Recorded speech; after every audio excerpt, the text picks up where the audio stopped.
Hey, how you doing? My name's Elton, and this is Getting Started with Prometheus here on Pluralsight. I'm a Microsoft Azure MVP and a Docker captain.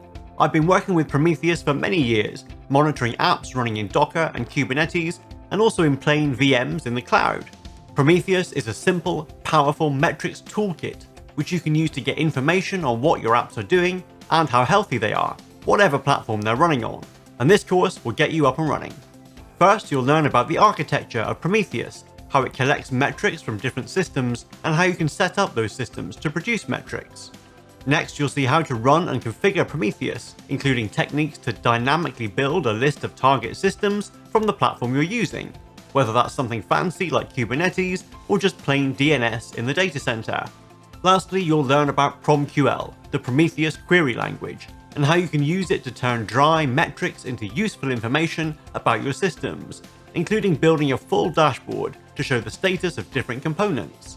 So join me and learn how quickly you can adopt a modern approach to monitoring systems in Getting Started with Prometheus right here on Pluralsight.